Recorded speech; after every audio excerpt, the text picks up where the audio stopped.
Friends, आप देख रहे हो मेरे YouTube channel the living legend.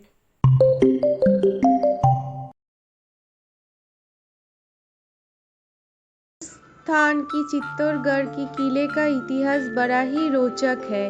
यहाँ की किले की सिर्फ यहाँ के राजपूतों की बहादुरी के लिए बस नहीं जाना जाता है, बल्कि इसे जाना जाता है यहाँ की सुंदर रानी पद्मावती या पद्मिनी के लिए। रानी पद्मावती के जीवन की कहानी वीरता, त्याग, सम्मान और छल की दिखाती है। रानी पद्मिनी अपनी सुंदरता के लिए समस्त भारत देश में प्रसिद्ध थी। वैसे ऐसा कोई ऐतिहासिक प्रमाण नहीं है कि रानी पद्मिनी वास्तव में अस्तित्व में थी या नहीं।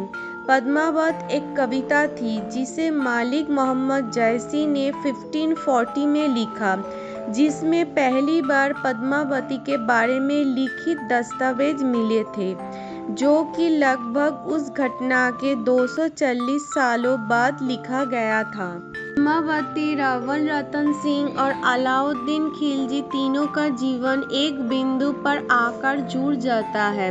कुछ लोग पद्मावती को सिर्फ कहानी का एक पात्र ही मानते हैं। अलाउद्दीन के इतिहासकारों ने मुसलमान शासक का राजपूताना में उस विजय को अपनी पन्नों में जगह दी, ताकि वो सिद्ध कर सके कि राजपूताना राज्यों में सुल्तान ने विजय प्राप्त की थी।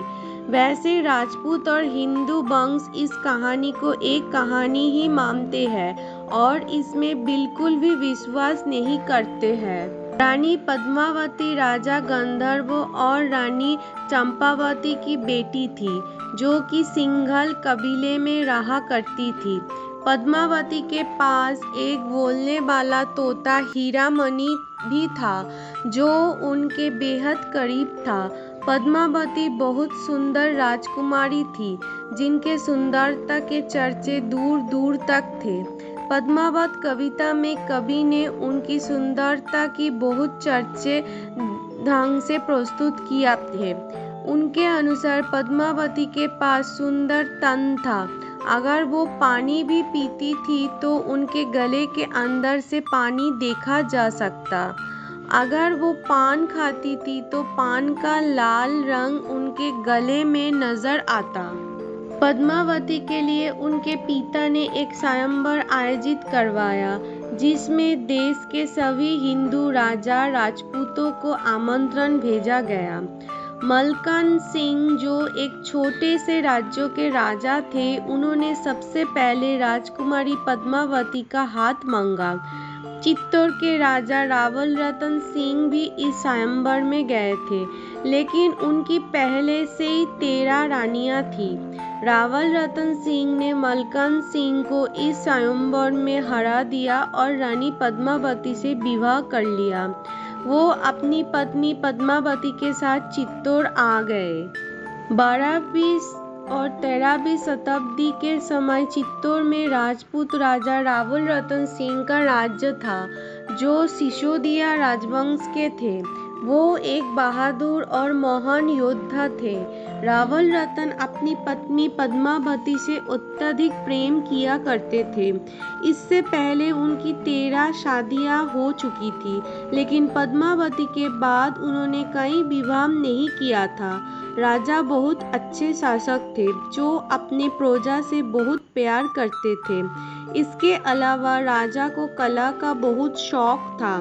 देश के सभी कलाकारों, नर्तकियों, कारीगरों, संगीतकारों, कवि, गायक आदि का राजा स्वागत करते और उन्हें सम्मानित करते थे। उनके राज्यों में एक बहुत अच्छा गायक राघव चेतक था, लेकिन गायकी के अलावा राघव चेतक को काला जादू भी आता था, जो बात किसी को नहीं पता थी।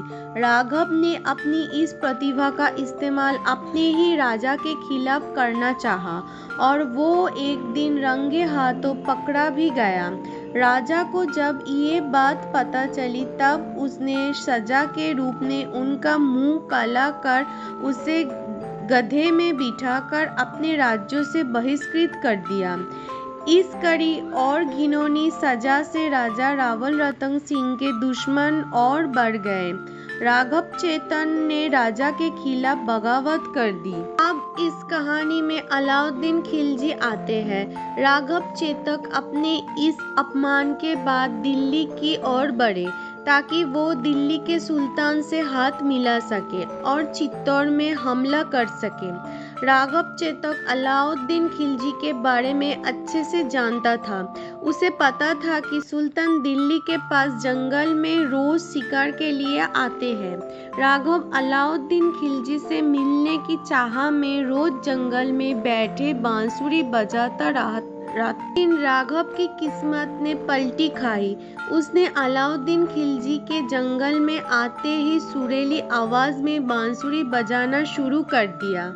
इतनी सुंदर बांसुरी की आवाज जब अलाउद्दीन खिलजी और उसके सैनिकों के कानों में पड़ी तो सब आश्चर्यचकित हो गए। अलाउद्दीन खिलजी ने अपने सैनिकों को उस इंसान को ढूंढने के लिए भेजा। राघव को सैनिकों को ले आए। अलाउद्दीन खिलजी ने उसे दिल्ली में अपने दरबार में आने को कहा।